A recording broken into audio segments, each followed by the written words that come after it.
ಎಲ್ಲರೂ ತುಂಬ ಖುಷಿ ಪಟ್ಟಿದ್ದಾರೆ ಅನಿಸುತ್ತೆ. ನೀವೆಲ್ಲ ನೋಡಿದ್ರೆ ನಿಮ್ಗೆ ಹೇಗೆ ಅನ್ನಿಸ್ತು ಅಂತ ನೀವು ಹೇಳಬೇಕು. ನೀವು ಹಾಕೋದ್ರಿಂದನೇ ನಮಗೂ ಒಂದಷ್ಟು ಪ್ರಚಾರ ಸಿಗುತ್ತೆ. ಈಗಾಗಲೇ ಎಲ್ಲ ಒಂದು ಎಲಿಮೆಂಟ್ಸ್ನು ತುಂಬಾ ಇಷ್ಟಪಡ್ತಾ ಇದ್ದಾರೆ, ನೋಡೋದಕ್ಕೆ ಖುಷಿ ಆಗ್ತಾ ಇದೆ. ಡೈರೆಕ್ಟರ್ ಬನ್ನಿ. ಖುಷಿ ಆಗ್ತಾ ಇದೆ.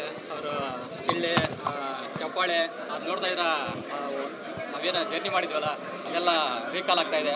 ಖುಷಿ ಆಗ್ತಾ ಇದೆ. ಒಬ್ಬೊಬ್ಬರು ಅವರು ಅನುಭವ ಹೇಳ್ತಾ ಇದ್ದಾರೆ. ಫಸ್ಟ್ ಫೈಟಿಗಾಗಲಿ, ಸೆಕೆಂಡ್ ಫೈಟಿಗಾಗಲಿ, ಲಾಸ್ಟ್ ಕ್ಲೈಮ್ಯಾಕ್ಸ್ ಫೈಟಿಗಾಗಲಿ, ಆಮೇಲೆ ಆ ಸಾಂಗಿಗೆ ಅವರು ವಿಜಲ್, ಒಂದೊಂದು ವಿಜಲ್ ನಮಗೆ ಒಂಥರ ಖುಷಿ ಕೊಡ್ತಾ ಇದೆ. ಇಲ್ಲ, ಫಸ್ಟು ಭಯ ಇತ್ತು ಹೇಗಾಗುತ್ತೆ ಅನ್ನೋದು. ಅದಾದಮೇಲೆ ಜನರ ರಿವ್ಯೂಗಳನ್ನ ಕೇಳಿದಾಗ ಎಲ್ಲರೂ ತುಂಬಾ ಇಷ್ಟಪಟ್ಟಿದ್ದಾರೆ ಸಿನಿಮಾನ.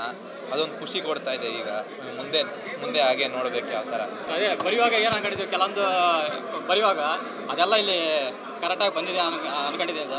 ಎಲ್ಲರೂ ಅವರು ಕೆಲವೊಂದು ಕಡೆ ಎಕ್ಸೈಟ್ ಆಗೋದು, ಕೆಲವೊಂದು ಕಡೆ ನಗ್ತಾ ಇರೋದು, ಆಮೇಲೆ ಟ್ವಿಸ್ಟ್ಗಳು ಎಂಜಾಯ್ ಮಾಡ್ತಾಯಿದ್ರು. ಅದನ್ನೆಲ್ಲ ನೋಡಿ ಹ್ಯಾಪಿ ಆಗ್ತಾಯಿತ್ತು. ಸೊ ಖುಷಿ ಆಗ್ತಾಯಿತ್ತು ಸರ್. ಅದಕ್ಕಿಂತ ಇನ್ನೇನು ಅಲ್ಲೇ ಗೆದ್ದಂಗೆ ನಾವು. ಸೊ ಅವರು ಏನು ಹೇಳ್ತಾ ಇದ್ರಲ್ವಾ, ಸೊ ಫೈನಲ್ ಕನ್ನಡಿಗರು ಏನು ಹೇಳ್ತಾ ಇದ್ವಿ ಅಂದರೆ ಎಲ್ರಿಗೂ ಇಷ್ಟ ಆಗಿದೆ, ಎಲ್ರಿಗೂ ಇಷ್ಟ ಆಗುತ್ತೆ ಅಂತ ಅನ್ಕೊಂಡಿದ್ದೀವಿ ಸರ್. ಬನ್ನಿ, ಕಥೆ ಚೆನ್ನಾಗಿದೆ. ನವಂಬರ್ 7 ಅಂದರೆ ಇವತ್ತು ನಮ್ಮ ಸಿನಿಮಾ ರಿಲೀಸ್ ಆಗಿದೆ. ಲಾಳಿದು ಇನ್ನು ಕಂಟಿನ್ಯೂಸ್ ಆಗಿ ನಮ್ಮ ಸಿನಿಮಾ ಥಿಯೇಟ್ರಸಲ್ಲಿ ಇರುತ್ತೆ. ದಯವಿಟ್ಟು ಬಂದು ಸಿನಿಮಾ ಥಿಯೇಟ್ರಲ್ಲೇ ನೋಡಿ. ಈಗಾಗಲೇ ರಿವ್ಯೂಗಳು ನೋಡಿಕೊಂಡೇ ಬೇಕಾದ್ರೆ ಬರ್ಬೋದು. ಎಲ್ಲರೂ ತುಂಬಾ ಇಷ್ಟಪಟ್ಟಿದ್ದಾರೆ. ನಿಮಗೂ ಎಂಟರ್ಟೈನಿಂಗ್ ಆಗಿರುತ್ತೆ ಅಂತ ಹೇಳಕ್ಕೆ ಇಷ್ಟಪಡ್ತೀನಿ. Thank you. ನಮಸ್ಕಾರ ಎಲ್ರಿಗೂ. ಫಸ್ಟ್ ಟೈಮ್ ನಾನು ರಿಯಲ್ ಆಡಿಯನ್ಸ್ ಜೊತೆ ಸಿನಿಮಾ ನೋಡ್ತಿರೋದು. ಇದೇ ನಮ್ಮ first day first show Anupama ಥಿಯೇಟ್ರಲ್ಲಿ. ಸೊ ಎಲ್ಲರೂ ನಮಗೆ ಚಿಯರ್ ಮಾಡಿದ್ದು ನೋಡಿ, ವಿಸಿಲ್ಸ್ ಹೊಡೆದಿದ್ದು ನೋಡಿ ನಾನು ಒಂದು ಕ್ಷಣ ಕೇಳಿದೆ ರಘುವ್ರನ್ನ, ಇದು ರಿಯಲ್ ಆಡಿಯನ್ಸ್ ಅಥವಾ ನಮ್ಮ ಟೀಮ್ ಅವರ ಅಂದರೆ ಇಲ್ಲಿ ಮಾತ್ರ ನಮ್ಮ ಟೀಮ್ ಅವ್ರು ಕೂತಿರೋದು, ಬಾಕಿ ಎಲ್ಲರೂ ರಿಯಲ್ ಆಡಿಯನ್ಸ್ ಅಂತ ಹೇಳಿದಾಗ ನನಗೆ ಎಷ್ಟು ಖುಷಿ ಆಯಿತು. ಅಂದರೆ ಜನಕ್ಕೆ ಆ್ಯಕ್ಚುಲಿ ಇಷ್ಟ ಆಗ್ತಿದೆ ಅಂತ. ತುಂಬ ಜನ ಬಂದಿದ್ದರು ಆ್ಯಂಡ್ ತುಂಬ ಜನ ಹೋಗೋವಾಗಲೂ ನಮಗೆ ಕಂಗ್ರ್ಯಾಚುಲೇಟ್ ಮಾಡಿ ಹೋಗಿದ್ದಾರೆ, ತುಂಬ ಚೆನ್ನಾಗಿ ಬಂದಿದೆ ಸಿನಿಮಾ ಅಂತ. ಸೊ ಜನಕ್ಕೆ ಇಷ್ಟ ಆಗಿದೆಯಲ್ಲ ಅಷ್ಟೇ ನಮಗೆ ಸಮಾಧಾನ. ಖಂಡಿತ. ಈಗ ನಂದು ಫಸ್ಟ್ ಸ್ಕ್ರೀನಲ್ಲಿ ಬಂದಾಗ ಯಾವ ಥರ ಜನ ಅದಕ್ಕೆ ಹೂ ಅಂತ ಮಾಡಿ ವಿಸಿಲ್ಸ್ ಹೊಡೆದು, ನಾವು ಸಿನಿಮಾ ಮಾಡೋದೇ ಅದಕ್ಕೋಸ್ಕರ ಇಷ್ಟೆಲ್ಲ ಕಷ್ಟಪಡೋದು. ನಾವು 1 ವರ್ಷದಿಂದ ರೋಣ ಮೇಲೆ ಕೆಲಸ ಮಾಡಿದ್ದೀವಿ. ಲಾಸ್ಟ್ ಡಿಸೆಂಬರಲ್ಲಿ ಸ್ಟಾರ್ಟ್ ಮಾಡಿದ್ದು ಈ ನವೆಂಬರ್ಗೆ ಥಿಯೇಟರಲ್ಲಿ ಬರ್ತಿದೆ. ಸೊ ಈ ಒಂದು ಇಡೀ ವರ್ಷದ ಪ್ರಯತ್ನ ನಮಗೆ ಇವಾಗ ಸಾರ್ಥಕ ಅನ್ನಿಸ್ತಿದೆ. ಜನ ಹೇಗೆ ಅದನ್ನು ಇಷ್ಟಪಡ್ತಿದ್ದಾರೆ ಅಂತ ನೋಡಿ.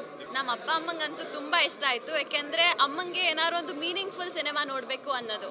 ಸುಮ್ಮನೆ ಮಾಸ್ ಮಸಾಲ ನಮ್ಮಮ್ಮ ನೋಡಲ್ಲ. ಅಂಥದ್ರಲ್ಲಿ ನಮ್ಮ ಸಿನಿಮಾದಲ್ಲಿ ಒಂದು ಮೆಸೇಜ್ ಇದೆ, ಏನೋ ಒಂದು ಸೋಷಿಯಲ್ ಎಲಿಮೆಂಟ್ ಇದೆ, ಏನೋ ಒಂದು ಜನಕ್ಕೆ ತಿಳಿಸ್ಕೊಡ್ತೀವಿ ಅಂದಿದ್ದು ನಮ್ಮ ಅಮ್ಮಂಗೆ ತುಂಬ ಇಷ್ಟ ಆಯಿತು. ಪ್ಲಸ್ ಇದು ಒಂದು ಫ್ಯಾಮಿಲಿಗೆ ಸರಿಯಾದಂಥ ಸಿನಿಮಾ. ಯಾಕೆಂದರೆ ಕುಟುಂಬದ ಜೊತೆ ಬಂದು ನೀವು ನೋಡ್ಬೋದು, ತುಂಬ ಎಂಜಾಯ್ ಮಾಡ್ತೀರಾ. ಯಾವುದೇ ಏಜ್ ಗ್ರೂಪಲ್ಲಾಗಿರಲಿ ಇಷ್ಟ ಆಗುತ್ತೆ ಜನಕ್ಕೆ ಅಂತ ಆಸ್ಪೆಕ್ಟ್ಸ್ ಇದೆ ನಮ್ಮ ಸಿನಿಮಾದಲ್ಲಿ. ಕನ್ನಡ ಆಡಿಯನ್ಸ್ ಇಷ್ಟೇ ಹೇಳೋದು, ನಮ್ಮ ಸಿನಿಮಾದಲ್ಲಿ ತುಂಬ ಒಳ್ಳೆ ಸಬ್ಜೆಕ್ಟ್ ತೊಗೊಂಡು ತುಂಬ ಒಳ್ಳೆ ರೀತಿಯಲ್ಲಿ ಈ ಸಿನಿಮಾ ಮಾಡಿದ್ದೀವಿ. ನಿಮಗೆ ಎಲ್ಲೂ ಬೋರ್ ಆಗಲ್ಲ, ತುಂಬ ಫಾಸ್ಟಾಗಿ ಹೋಗುತ್ತೆ ನಮ್ಮ ಸಿನಿಮಾ. ಸೊ ಜಾತ್ರೆ ಸಾಂಗ್ ಇದೆ, ಆ್ಯಕ್ಷನ್ ಸೀಕ್ವೆನ್ಸಸ್ ಇದೆ, ಒಂದು ಕ್ಯೂಟ್ ಆಗಿರೋ ಲವ್ ಸ್ಟೋರಿ ಇದೆ. ಇದು ಎಲ್ಲದನ್ನು ನೀವು ಖಂಡಿತ ಇಷ್ಟಪಡ್ತೀರಾ. ಥಿಯೇಟರ್ಗೆ ಬಂದು ನಮ್ಮ ಸಿನಿಮಾ ರೋಣ ನೋಡಿ ನಮಗೆ ಸಪೋರ್ಟ್ ಮಾಡಿ.